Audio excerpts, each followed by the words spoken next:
Friends, as the weather changes, cough and cold become common problem. But if cough continues for several days, then it may become very painful and cause diseases like TB and asthma. By the way, there are two types of coughs. First dry cough and second cough with mucus.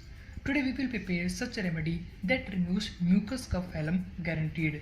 So let us start. Mucus cough phlegm reliever. To prepare this remedy, we need to take 1 teaspoon of ginger juice in a bowl first.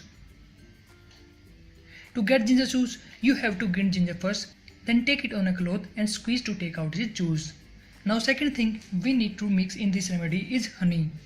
Remember that the quantity of ginger and honey should be always same. So add 1 teaspoon of honey in ginger juice and mix both the materials well. After this, sprinkle a pinch of black pepper powder in the ready mixture. Your mucus cough removing remedy is ready. How to consume? Consume this remedy in half teaspoon of quantity for 4 times in a day. If any child is suffering with the cough, then do not give him more than 1/4 teaspoon of this remedy.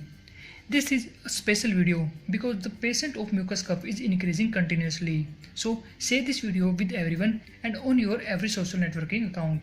And do not forget to like this video and subscribe to our channel as well. Thank you for watching this video.